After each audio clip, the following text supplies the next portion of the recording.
despite the lack of threes, I still think this deck looks pretty good. Like there's a pretty good number of cards here. There's a lot of vehicle options. There's ways to start your engines early. There's a couple of mounts. I think you're still going to be reasonably happy, but I think it's less aggressive than the green white shell that I put together. Yeah, the green white deck starts on one, I think, a little more often. And even Um, even red black honestly looks a little bit more aggressive than red white. right, yeah, red white might be a little bit less kill you right away, a little more. You get in the air, maybe make some tokens with this coordinator. Like get your vehicles online, get some synergies together there. Still definitely focused on killing you, but might do it in a slightly less, maybe a turn later than some of the other aggro decks. Yeah, this is the mech cycle and the Dracosaur auxiliary, the haste 5 and 6 drops Yeah. are looking pretty good as curve toppers here. Yep. The fact that one's a vehicle and one's a mount helps as well because you can kind of synergize with those with some of your other cards. Yeah, for sure. And then yeah, like as far as I just wanted to call it two threes that I think are pretty solid. At least one of them I like, and one of them could be a little bit better than it looks. The Lotus Guard Discipline is the 3 mana 2/2 flyer that gives something lifelink indestructible when it comes in. Like that's a pretty good card when you're racing. Just give a big vehicle lifelink indestructible. You got a flyer sticking around. I mean, Windrake is nothing exciting, but that ability is pretty good. And yeah, Dairy Mechanic, 3 mana 3/3, pay 4, put a +1/+1 counter on target mount or vehicle. Sort of interesting. Like I don't know, it's awkward because a lot of your mounts and vehicles already are pretty big. I guess it makes them hard to double block. But like not the worst three. And, Yeah, so for these shells, like the kind of just to summarize overall, yeah. the artifact stuff looks almost for all of these shells are a few cards short of what I was expecting. Mm-hmm. Like every single one of them. I don't think there's a single shell where it's like, okay, this is the full thing and it looks good and it's as supported as before. There's a lot of cards in our tier list that are in the D plus to C minus range. So it's going to be potentially frustrating on Arena when you're forced, maybe pick 3, pick 4 in a pack. There's already like just a bunch of C minus level commons to choose from, and then you play against a deck that's just full of uncommons and rares that are just crushing you. Yeah. But you will need to be careful, try and find the open lane, and try to really find which of these like filler level cards are going to put piece in all the gaps and make you a complete deck. Because if you're playing the wrong ones, you can have some really unexciting starts in this format. Yeah, no, I totally agree with that. And like that's part of what makes you good at the limited format a lot of the time. Just like knowing how to fill in your deck with the medium cards. You got your 12 awesome cards and you got to pick, your 11 not so awesome cards. And I think if you don't have to exactly go to the list of all the things that Mark pull aside here, but just take in the cards we're considering playing, in ones that are like, oh yeah, I wouldn't really consider playing that card. Daring Mechanic might be a good example where it's just like, yeah, it's not a great card, but it's fine filler if you're looking to fill out the curve in your red white deck. So just some stuff to take in. And I guess that brings us to the end of the archetypes. Anything before we get into our last little section here that you want to go over? I guess so this set, expanding on what I just said, this Yeah. set feels the least play boostery Yeah. out of all of them because we just came off of like Duskborn. There was so many good uncommons that you could just fill your deck with uncommons and be happy. This set, if you look at our tier list, it's pretty sparse at the top. And the thing that's going to make that feel even worse is they've just made a change to the rarity distribution for one of the wildcard slots. Right. So in the past couple of sets, it's been most likely that both your regular wildcard and your foil wildcard, which appears as a regular card on Arena, are uncommons. This set, the foil wildcard slot is 60% to be a common. Okay. Yeah, that's. I knew So, there was some change. Didn't know those details though. Good to yeah, know. so you still have the 14 card packs because you have the land that's going to be supported there, but more of your packs now are going to have an extra common and less of them. Like you saw so many 5 uncommon packs in the past couple of sets. Yeah. The norm now is going to be a 4 uncommon pack and then a rare and then the rest of them commons. So it does really hurt when your commons are not that exciting just because you don't have as many options as you would have before. Yeah, no, totally. Yeah, we'll see how that feels. To see if it's like a subtle change, a big change. Definitely going to be more powerful than Foundations. I think we can say that. So yeah, so this is going to be our final section, section 4. We plan to have a few lists of things like we mentioned at the top, but we're just going to do top 10 rares, or maybe top 10-ish rares to keep your eye out for pre-release or your early drafts. And a lot of these are kind of obvious, but I think it's kind of fun. I think it's kind of interesting. I know some folks just like these kind of top 10 lists, so just a fun thing to close out with. We'll kind of massage things as we go next time. And please do let us know if you've gotten this far, what you thought of it. We were talking in between sections off the recording about how we might want to adapt for next time if we do this next time. So, please leave any comments in either the Discord or YouTube comments. Tell us what you thought about this.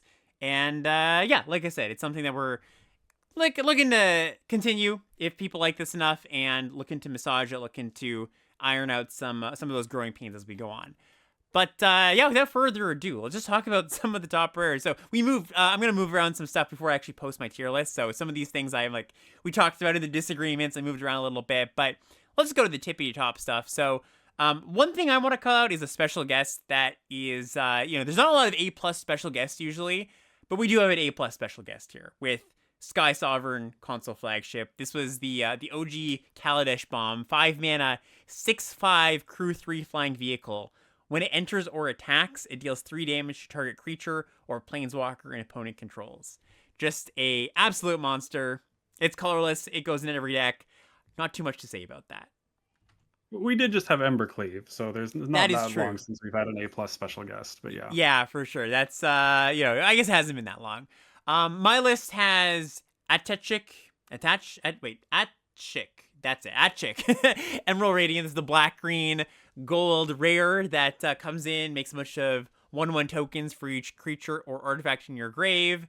Mark was a little bit lower on that one than I was. And I also have the blue-white Gear Hulk in my top 10. The comes in, tucks a creature, one non-land permanent, non-land permanent, somewhere, what was it? Third from the top is where it goes. So let me just read this one out, actually, because I was just rambling. 1 white, blue for a 2/5 double strike prowess. When it enters, for each opponent, put 1 non-land permanent for that player controls, third from the top of their library. So just a fantastic card. And Mark, this is one of the ones we didn't disagree on, where you were like, yeah, this is pretty much in the same ballpark, right? Yeah, this is an A for me. It's on the top 10 list as well. Yeah. Sweet. We won't go over too many of the ones that we already talked about, but some of the ones that we didn't get to talk about. Howl Squad Heavy. So this is your Goblin Rabble Master variant that they kind of just want in standard forever, apparently. It's a 2/3 for 3 mana. It has Start Your Engines. It says other goblins you control have haste. At the beginning of combat on your turn, you make a 1/1 goblin. That token has to attack this combat if able. Max speed, you get to add, you can tap it to add a red for every goblin you control.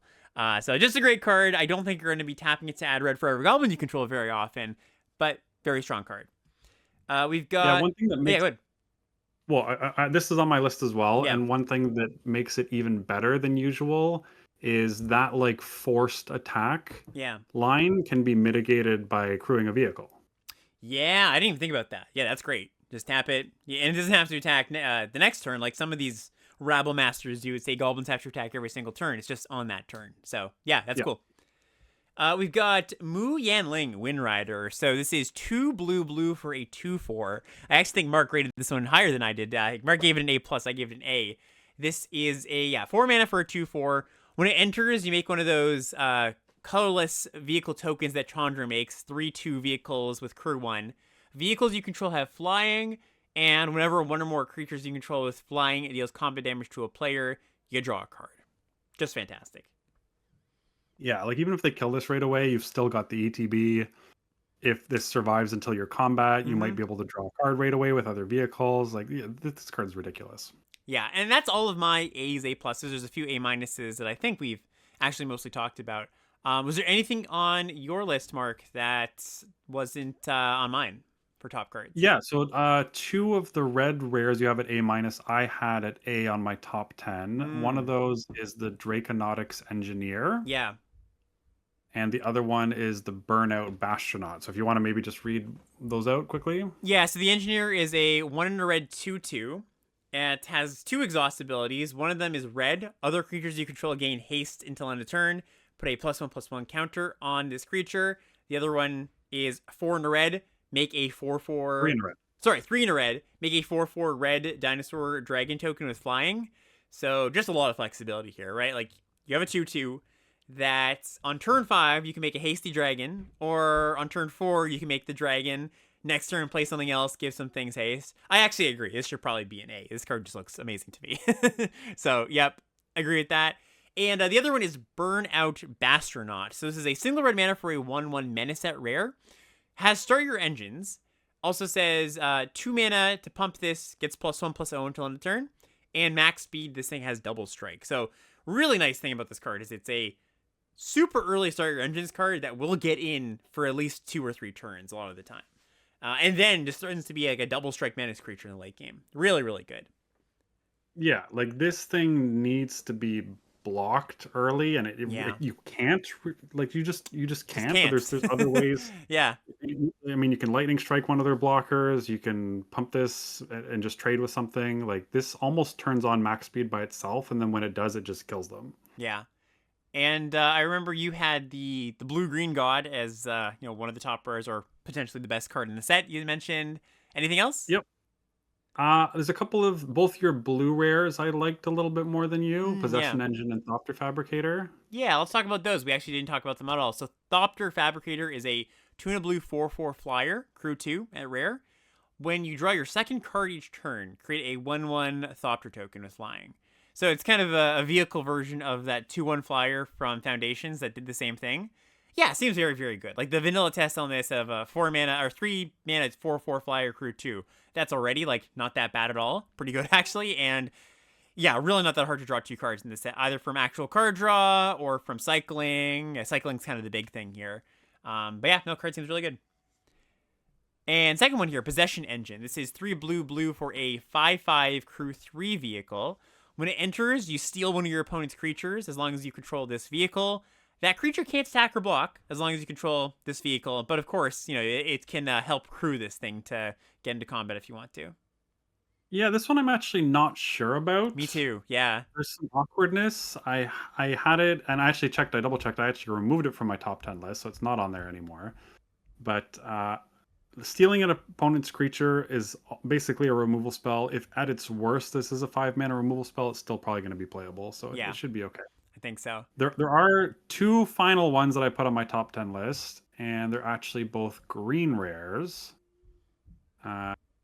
The Agnosaur Rex and Afterburner Expert. Yeah, so let's talk about those ones to close this out here. So the Rex is 3 green for an 8/8 trample at rare. Just massive. Cycling for 2 and a green. When you cycle this card, put 2 1/1 counters on up to 1 target creature or vehicle.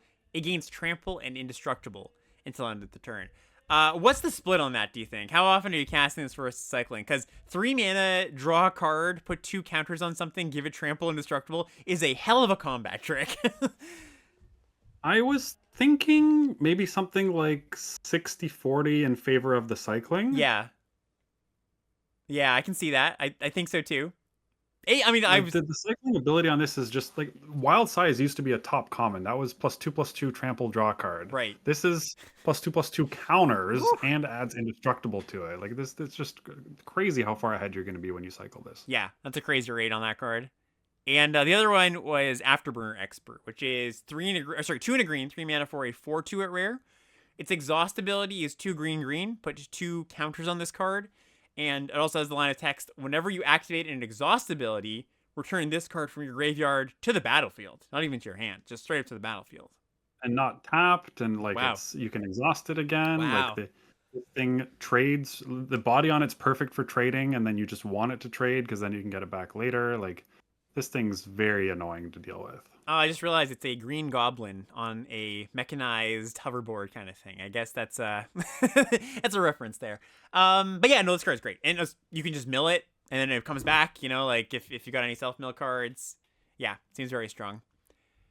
So we've covered honestly most of the cards in the set. I think there's probably like 50-ish cards that we just like didn't talk about, didn't maybe more that we didn't talk about in depth, but a lot of the stuff we like looked at from at the when we were doing the archetype breakdown. I think that most of the cards that are relevant we've talked about, if not all of them. And roughly, I think we accomplished what we wanted to. Like we said, a little bit of, some quirks to iron out as we go forward. But yeah, anything that you feel like we didn't touch on that's kind of important too, or do you feel like we'll just call it a day there?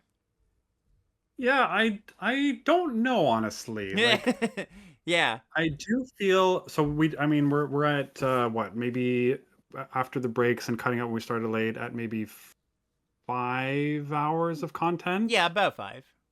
So less than what we usually do for a set review, which is usually about 8. Mm-hmm. I do think we covered more conversation, more discussion of some of the archetypes and what decks are going to look like and what colors are going to be interesting. The thing that I think we might have missed out on is just explaining why some of the like C to D plus level cards that normally would have been higher are not as good. So for Right. example, like the Grip Tide we didn't talk about. Yep. And the Grip Tide, the fact, I mean, we've already covered enough already, but it's just top or bottom for 4 mana with cycling 2. I didn't put that high because I don't think the cycling's that relevant, and the top or bottom doesn't have any upside.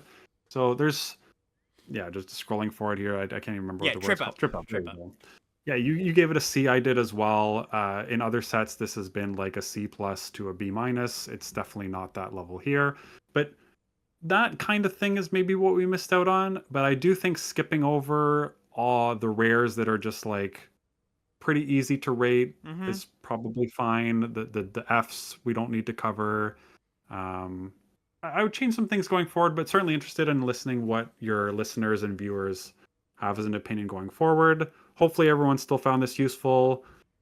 Whether you like it or not, please be honest. Yeah. That's just what I say. If you hate this new format, just tell us. We won't be offended. No, for sure.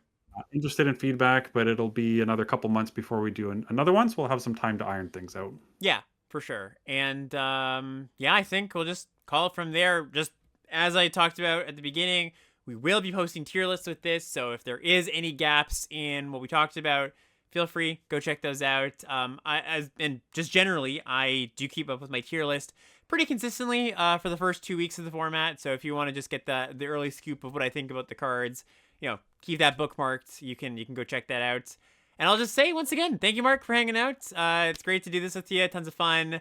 I really enjoy just trying to get into the weeds of things as we always do. And everybody watching, listening, thank you so much. We'll usually I'd say see you tomorrow, but we'll just see you next time. And I hope your early Aetherdrift events go well. Yep. Best of luck with the new set. Thanks for having me as always, Alex. And until next time. All right. See you right.